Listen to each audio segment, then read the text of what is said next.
And I know as parents, especially as mums, it can be really easy to put the kids first all the time at your own detriment. So it's a really good thing to remember is actually we are part of this family. We need to enjoy it too. Hello and welcome to the Demystifying Child's Play podcast. I'm Ruth Furco and today I'm excited to welcome Adiva to the podcast as we talk about getting outside with your family no matter the season. Adiva will have just welcomed baby number 4 into her blended family as you're listening to this, which is super exciting. On top of being a mum of 4, she is the founder of Little Trails New Zealand, which stemmed from her real passion of exploring the beauty of nature, which she loves to share with the kids, and now loves supporting other families to get out and do the same.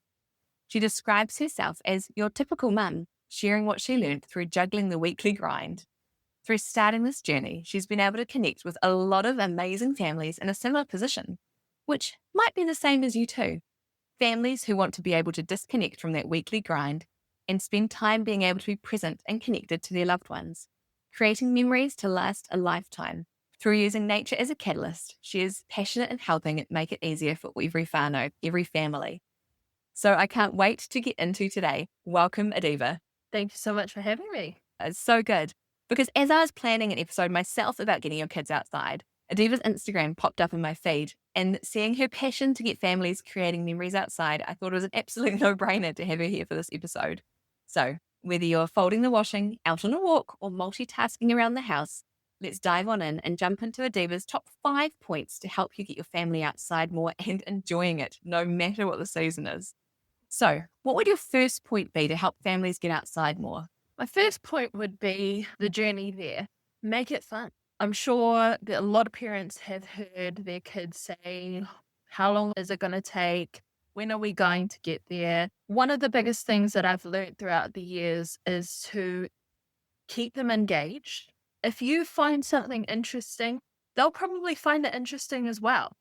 For example, if I see a nice sunrise or a sunset, some nice colors, I'll usually ask them, what colors can you see? Or a strange looking tree. Hey, look at that tree. A nice view of the mountains. Wow, look at those mountains. And they'll usually respond by saying, oh, cool. That's awesome. Which I think is a lot better than hearing the other things. When do we get there? How long is it? Where are we going? Yeah. That is so true. And I found that so true with my 4-year-old that we really love watching sunrises. And particularly currently it's winter for us. It's quite easy to see the sunrises because they rise kind of a good 7 a.m-ish and we're definitely well awake by then. And so my husband and myself would talk about it and show it to each other and say, have you seen it? And our 4-year-old started listening to that and would be saying it to him, have you seen it? And so now he finds them himself and he'll tell us, he says, have you seen the sunrise? And he'll run upstairs and he'll get us to come to his bedroom because his bedroom has got the best sunrise viewing spot. And he'll sit there and just watch it for a while, just in silence and awe, which is really cool. And he'll talk about the colors himself. And this has come because we've modeled it, we've done it first. And that's so true as well, as you're saying about when you go on that car ride, because there are some places you might be able to walk to from your house, but a lot of ones take a journey to get there. It's enjoying that journey. It's enjoying the trip. It's seeing those things. It's starting to get it into their head that they can look out the window and actually be in awe of this amazing creation, this amazing beauty around us. And so that goes as well as the walk, but I know we'll get there soon. So what would be your number 2 about really getting families and kids engaged in being outside? Yeah. So once you're actually there, another good thing that I like to do is to let the kids lead, obviously with boundaries, but basically make them feel like it's their choice. Like if they want to stop and look at a cool little rock or pick up a cool little shell that they've just found, let them. You've got the whole day.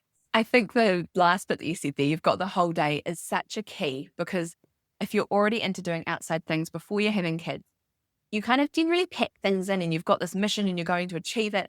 And if you haven't done it before kids, you don't really know how long outings, events are going to take. So I know that for me, when I used to do some tramping and hiking before we had kids, you'd look at the amount of time, it'd be a race, a challenge to kind of get it in half the time they recommend.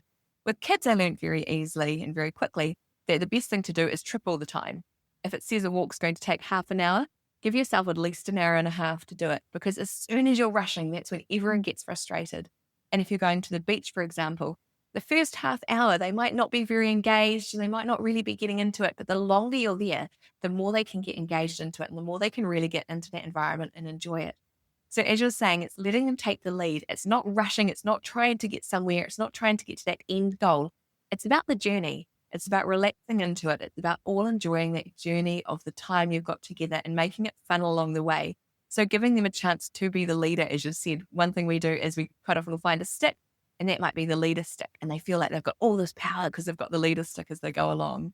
So making it fun, making games, making it enjoyable that whole way. So we've talked about making the actual whole journey fun to get to the place you're going. We've talked about letting them take the lead. What would your third point be? So my third point would be leading off of point 2. When you let them take the lead, they're most likely going to get somewhat dirty.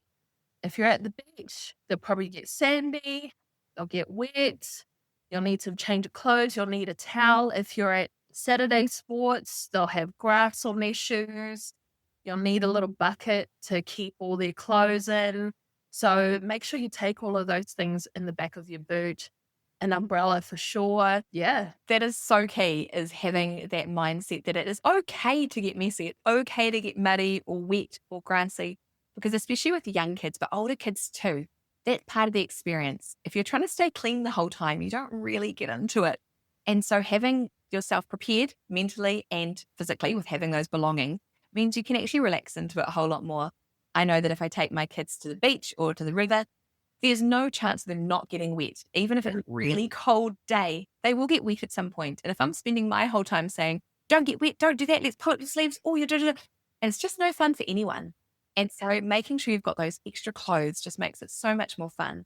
And so I always make sure that I have some extra clothes for my kids and myself, as I learned pretty early on.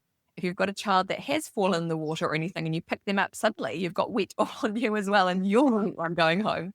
So making sure you've got spare clothes for all of you and spare clothes for the seasons. So it could be that you've gone out and you haven't really planned to spend as long as you were going to be outside, but you know that in your car you've got an extra puffer jacket or extra thermal, so you can put that on the kids, because being warm definitely helps the play and the adventure so much more.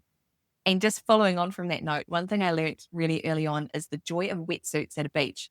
I remember seeing parents in summer having their kids in wetsuits and thinking, what are you doing? It's summer, like they just need togs. But kids, especially little ones, get cold so much faster than we do. And they're having a ball. They're having an absolute blast of a time. But suddenly their lips go blue and they start shivering and they're saying, no, I don't want to leave. I'm having so much fun. They're having that extra layer. Having a wetsuit on actually means they can enjoy that time for so much longer. And especially in those fringe seasons as well, being autumn and spring, I have them in their wetsuits with beanies on. And so they're just actually able to enjoy the beach, enjoy getting a bit wet without having to then stop because we've finally got to the beach after packing everything, after getting all ready, getting the lunch boxes, and we've been there for 10 minutes and they are too cold. So being able to prepare yourself with all of those bits beforehand, which sounds like a lot when I'm talking about it like this, but it is the more you do it. So actually that probably leads into your point number 4. What's your point number 4? Point number 4 is to build up your adventures. So you don't always have to go on these massive hikes or tramping or whatever they normally do. That's what Little Trails NZ is about. It's about the smaller things. It's about everyday life. So if you do want to go on those bigger adventures, maybe just build up to it. Start off with little trips to the park, work your way up to those sort of camping moments. It took me a while to realize, but you don't always have to go only where the kids want to go. If you go somewhere that you actually want to go, then it just makes it a whole lot more fun for everyone. And I know as parents, especially as mums, it can be really easy to put the kids first all the time at your own detriment. So it's a really good thing to remember is actually we are part of this family. We need to enjoy it too. And so if we're not going to enjoy uphill for 3 hours, let's not choose something that's uphill for 3 hours. If we're not going to enjoy something that we know is going to be walking through mud for a long time, let's not do that right now. Let's choose something that we will enjoy too, because if our children are realizing that we're not enjoying it, they're not going to be able to fully get into it and enjoy it either, which is so good. And it's just such a great reminder is no matter where you're at, there's always an adventure you can go on. We've definitely learned that there's some really good half-an-hour walks around our place. Again, half an hour takes about an hour and a half to do, but we can actually just get there quite quickly and enjoy it and lean into it, which is really great. And another really good one is just going with another family. If you've got a family either, they also have no clue, go out clueless together. Or if you have a family that has been doing it a little bit, join them. They'll be able to help you and support you in having that confidence to do something that might be a little bit more out of your comfort zone. And quite often, when you've got kids together, they get each other excited and they keep each other moving as well. So they actually help you with this whole adventure.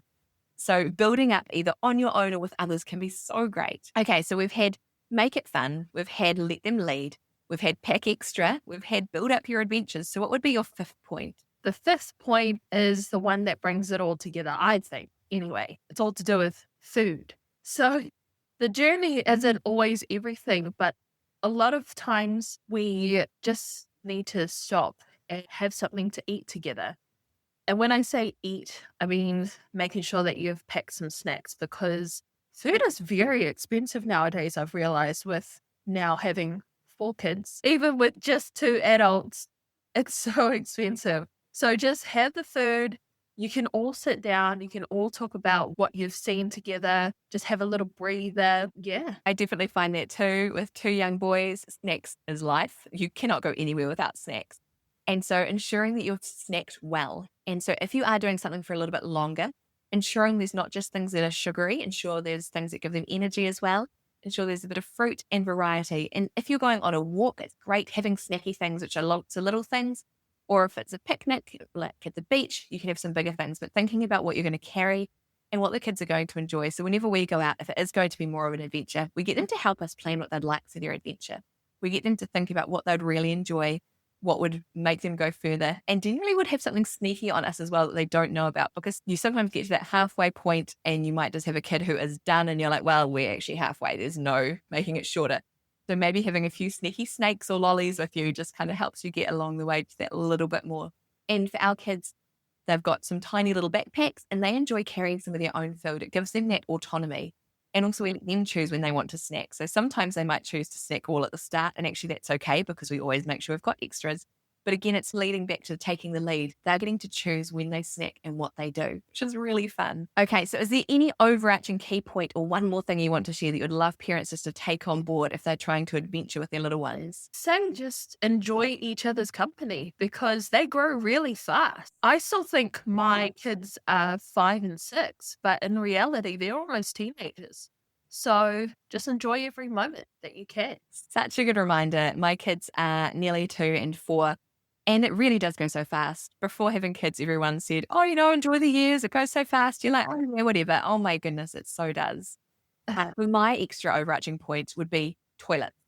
So because we're just in the midst of doing our toilet learning with our 2-year-old, I'm really aware of where there is a toilet. So for us, we've always got a potty in the back of the car with some toilet paper and some bags, just to make sure that we don't get caught out on the way there or when we first get there, but also while you're on the walk, making sure you know if there are toilets or long drop at the beach, if they're accessible, otherwise how you're going to do toileting. Because young kids, older kids, any kids, if they need to go toilet, they need to go, and there's only so long kids can hold on for. So absolutely.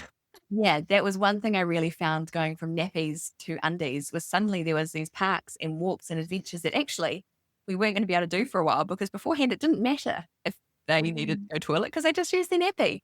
We then suddenly had to actually know what was going on, because you're not going to encourage them to go in their undies.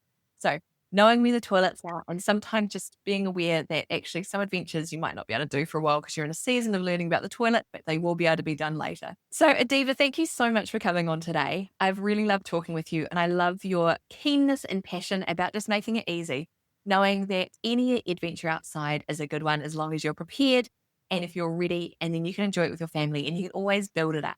So if people want to find more about you, where would they find you? So my Instagram, it's Little Trails NZ, and I've also got a Facebook. In the future, I'll be looking at creating a website, but just follow the Instagram and that'll have all the updates. Awesome. That is so good. So all the best for welcoming your little one into the world. I'm excited to hear about them coming. And for everyone else, remember, today is a great day to play and try and get outside, no matter where you're at, whether it's big or small, whether it's a far journey or a close journey. Try and get outside and remember those snacks.